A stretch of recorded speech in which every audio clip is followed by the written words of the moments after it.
Hey everybody, welcome back to my YouTube channel. Today it's 1 week until the Formula 1 start of the season in Australia.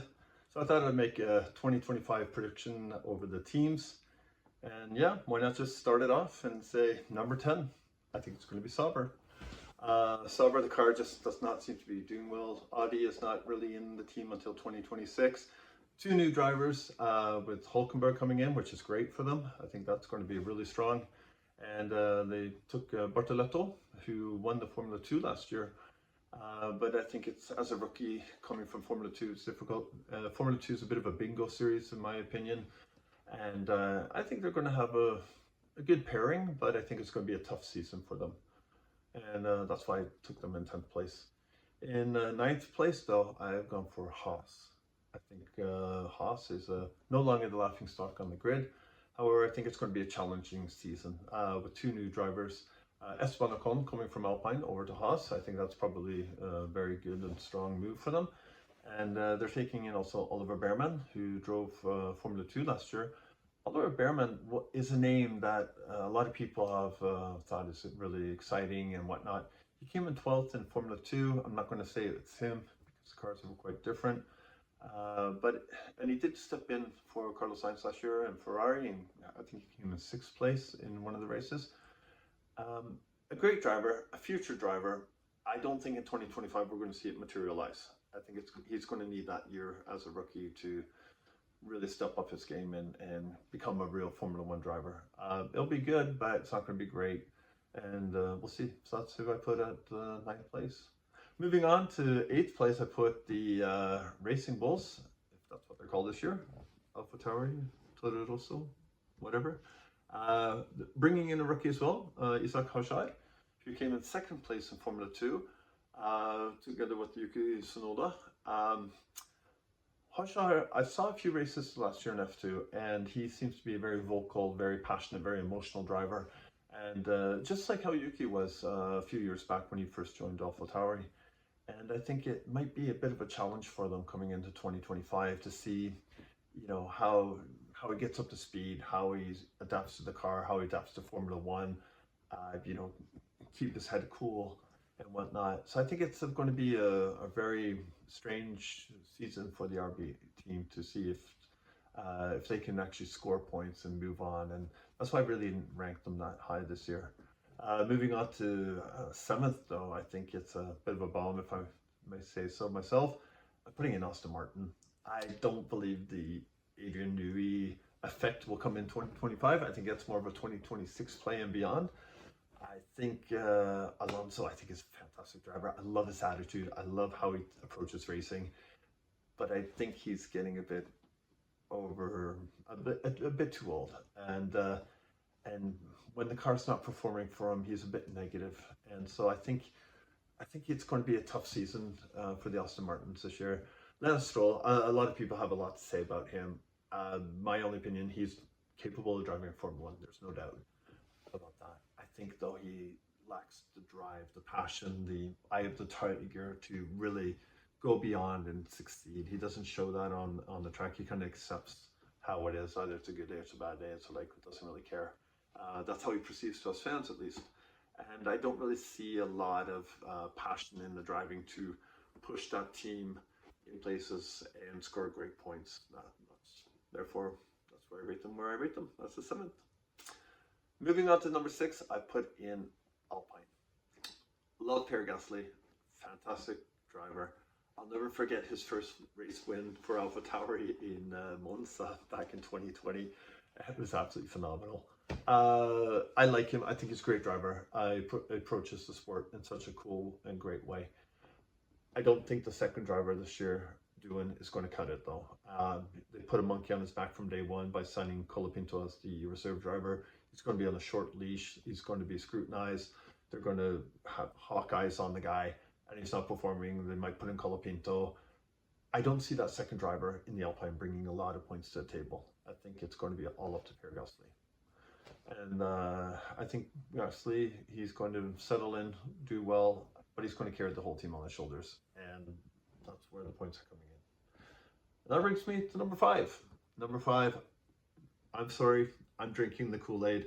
I think it's going to be Williams. I think Carlos Sainz, how he exited Ferrari last year, so professional, and walked into that Williams garage the next day like he was a world champion, and he's bringing something to the table to that team. Unbelievable. He seemed to bring in lots of positive energy to the team, to the mechanics, to the organization, and to Alexander Albon. It seems to me, by just me watching videos and seeing interviews and listening to podcasts, that it's going to be a great team pairing. And why shouldn't it be? He seemed to have a great team pairing with Charles Leclerc. He had a great team pairing with Lando Norris. I think that's the recipe for success. And I think he's bringing that success into that team, that mentality. I think it's going to be a great year. I don't think they're going to see Williams on the podium a lot. I think we're going to see Williams score a lot of great points this year. And hey, talking about Monza, wouldn't that be cool to watch Carlos Sainz win at Monza? I think the fans would absolutely love it. But yeah, I think the Williams will come in 5th place this year, and I think it's going to be an exciting year for Williams. Number 4, here's my bomb, Red Bull. I think Red Bull has too many off-track issues. What happened in 2024 seems to be carrying on to 2025. Allegedly, Max Verstappen was offered $1 billion to join Aston Martin. Obviously, that screws around with people's head. I would mine, at least, if someone offered me $1 billion. But I think there's too much going on in the team that off the track that it's going to affect the on-track performance. At the same time, they're bringing in a second driver, Liam Lawson, who I think is a great driver. He absolutely deserves a seat in Formula One.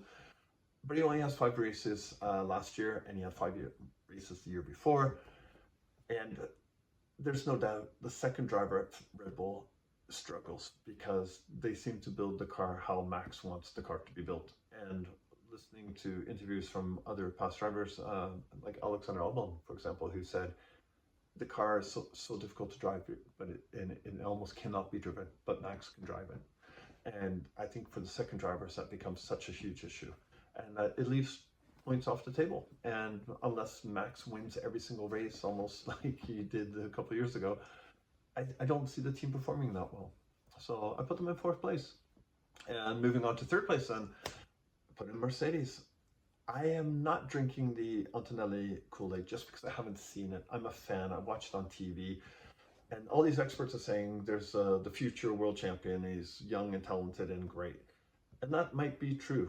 As a fan, I just can't see it. I don't have the eye for it. I see on Formula 2, he didn't do too well, but apparently he did very well in these junior series before Formula 2.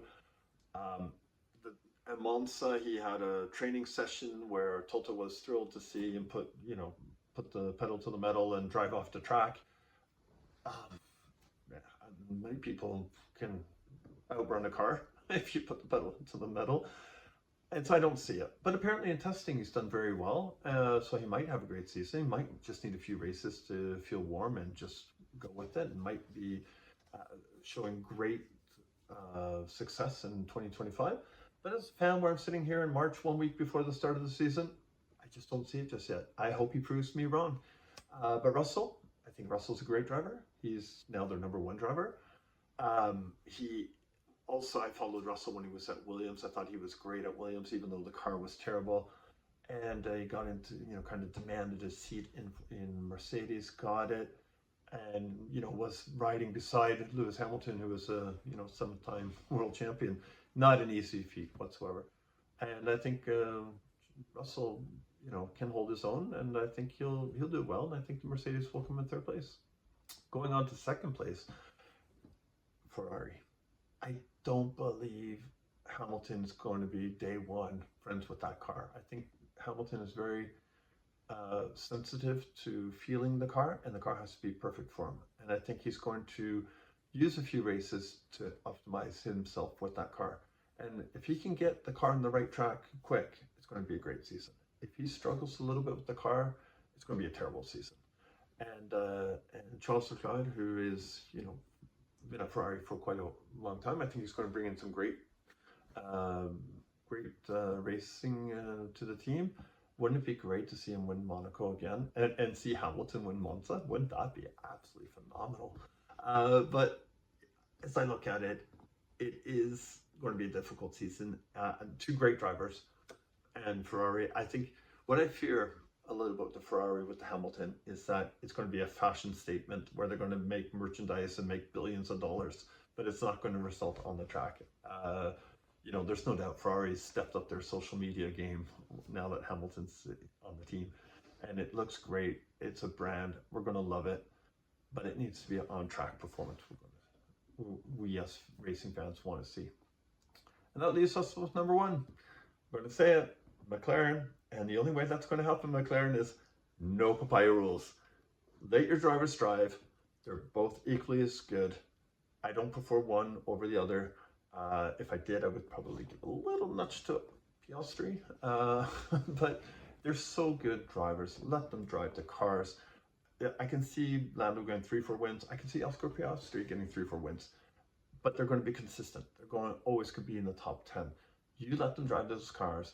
You don't have those kind of rules of engagement and trying to figure out who's your number one and number two. I think the McLaren will have a fantastic year. So that's my 2025 prediction. Leave a comment if you agree or disagree. I don't know. I'm just a fan. But I am going to a race this year. Going to Bahrain and watching that race with my two boys. Looking forward to that. And I hope you're also looking forward to a great 2025 season with Formula One. Until next time, see you soon.